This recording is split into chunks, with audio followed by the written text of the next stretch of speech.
देश के रक्षा मंत्री राजनाथ सिंह ने बिहार प्रदेश कार्य समिति की बैठक में हिस्सा लिया। राजनाथ सिंह ने बीजेपी के कार्यकर्ताओं को आगामी चुनाव के लिए जीत का मंत्र दिया। वहीं इस बैठक में राजनाथ सिंह ने ये साफ कर दिया कि नीतीश बाबू के ही नेतृत्व में बिहार इतिहास रचने वाला है। एक तरह से राजनाथ सिंह ने नीतीश बाबू के ही नेतृत्व में विधानसभा चुनाव लड़ने का ऐलान कर दिया। उन्होंने कहा कि मुख्यमंत्री नीतीश कुमार के कुशल नेतृत्व में हम सभी को विकसित भारत और विकसित बिहार के संकल्प को हासिल करना है। साथियों, बिहार की प्रगति से ही देश की प्रगति होगी। हमारी सरकार ने वर्ष 2047 तक भारत को विकसित राष्ट्र बनाने का संकल्प लिया है।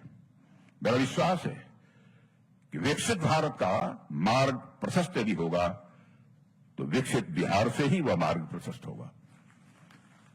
और साथियों, प्रधानमंत्री जी के मार्गदर्शन और मजबूत नेतृत्व में तथा हमारे बिहार के मुख्यमंत्री श्री नीतीश कुमार जी के कुशल नेतृत्व में हम सभी को विकसित भारत और विकसित बिहार के संकल्प की सिद्धि को प्राप्त करना है। इसके लिए पूरी ताकत हम लोगों को लगानी पड़ेगी। हमें लोगों को यकीन दिलाना है कि कोई पार्टी बिहार को उसके गौरवपूर्ण इतिहास की तरह गौरवमय उज्जवल भविष्य दे सकती है तो वह केवल और केवल पार्टी भारतीय जनता पार्टी है। केवल और केवल गठबंधन यदि कोई है तो ये। वहीं राजनाथ सिंह ने कहा कि नीतीश बाबू के नेतृत्व में बिहार विकास की नई कहानी लिख रहा है। साथियों, पिछले 2 दशकों में भाजपा और मुख्यमंत्री श्री नीतीश कुमार जी के नेतृत्व में बिहार ने अभूतपूर्व प्रगति की। पुरानी जंगल राज की छवि को बिहार ने काफी हद तक तोड़ दिया है और जो भी सकारात्मक बदलाव बिहार में हुए हैं वह स्पष्ट रूप से अब लोगों को दिखाई दे रहे हैं। मैं याद दिलाना चाहता हूं, सन 2013 में नोबेल पुरस्कार विजेता अर्थशास्त्री जोसेफ स्टिग्लिट्ज जब नालंदा के किसानों से मिले थे तो उन्होंने कहा था कि बिहार के जैविक किसान वैज्ञानिकों से भी बेहतर हैं और उनकी खेती की पद्धतियों को दुनिया भर में दोहराया जाना चाहिए। यह उन्होंने कहा था। यानी जिस बिहार को कभी बिल्कुल बर्बाद हो गया था, यह कहा जाता था, अब वह नवाचार और आत्मनिर्भरता की बिहार अब मिसाल बन चुका है, जिसका एहसास उनको भी हुआ।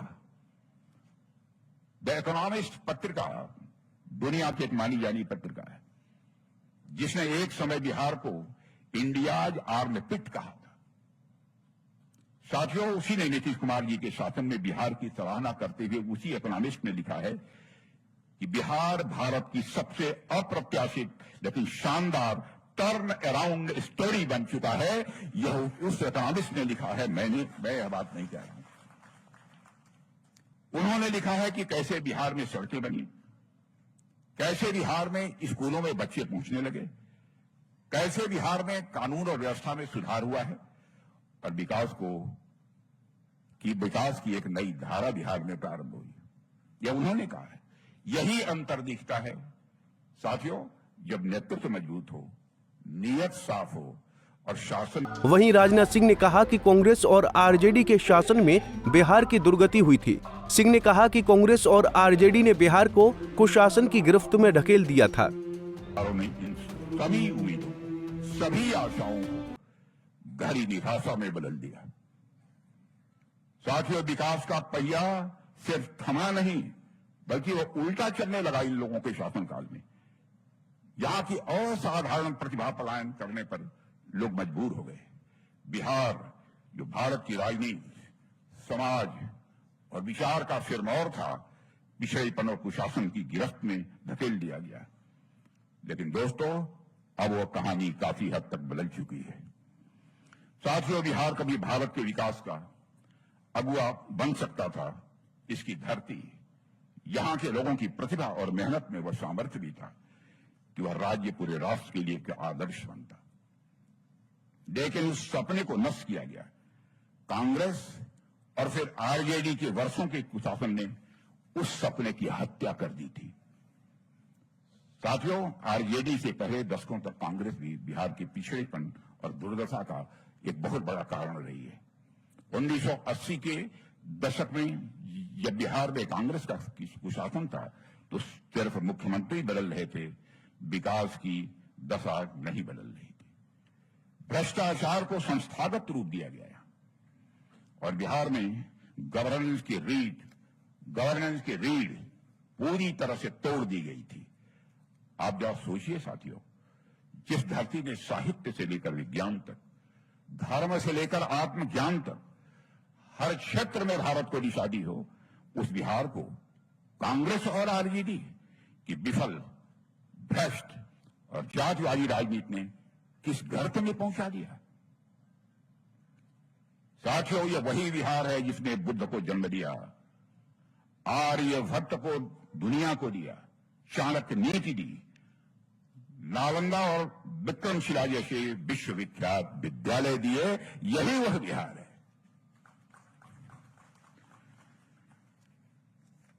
वहीं इस मौके पर राजनाथ सिंह ने बीजेपी के कार्यकर्ताओं का उत्साह बढ़ाया। सिंह ने कार्यकर्ताओं को जनता के बीच जाकर प्रधानमंत्री नरेंद्र मोदी के 11 साल के कार्यकाल की उपलब्धियों को बताने के लिए कहा है।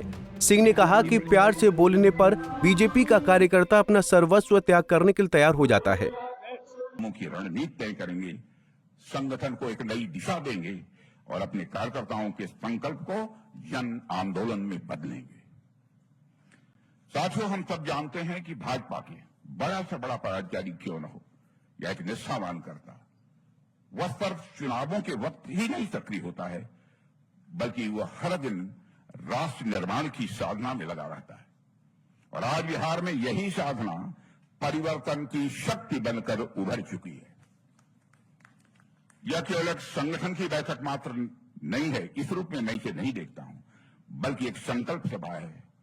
और उस संकल्प की सिद्धि के लिए जो बिहार और भारत को नई ऊंचाइयों पर ले जाने के लिए हमें लेना है। और मैं भारतीय जनता पार्टी के कार्यकर्ताओं को पिछले 40 वर्षों से बहुत नजदीक से मैं देख रहा हूं, उनके साथ काम किया है मैंने। बहनों भाइयों, कि हमारा कार्यकर्ता ऐसा है कि एक बात प्यार और मोहब्बत से बात कर लो तो अपनी पार्टी के लिए और देश के लिए अपना कलेजा निकाल कर रख देता है। ऐसा यह भारतीय जनता पार्टी का कार्यकर्ता है। दहशत पैदा करके इससे काम नहीं कराया जा सकता।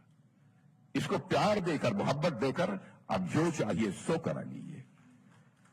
प्रधानमंत्री नरेंद्र मोदी जी ने विगत 11 वर्षों में सिद्ध किया है, मेरे बहनों भाइयों, कि भारत बदल सकता है और भारत आगे बढ़ सकता है, बशर्ते नेतृत्व सुदृढ़ हो, नीयत साफ हो, नीति स्पष्ट हो और राष्ट्र हित सर्वोपरि रखा जाए। अब हमें यही विश्वास बिहार के हर निवासी के दिल तक पहुंचाना है। उसको पहुंचाने का काम यदि कोई कर सकता है तो आप जैसे भारतीय जनता पार्टी के कार्यकर्ता ही कर सकते हैं। नीतीश बाबू के नेतृत्व में देश के रक्षा मंत्री राजनाथ सिंह ने भी मोहर लगा दी है। अब एकजुट एनडीए चुनावी समर में महागठबंधन को कड़ी टक्कर देगा। अगर लोकसभा चुनाव और बीच में हुए उपचुनाव के नतीजों को आधार माने तो नीतीश बाबू के नेतृत्व में एनडीए महागठबंधन पर भारी पड़ सकती है। पंजाब केसरी टीवी के लिए पटना से संजीव कुमार की रिपोर्ट।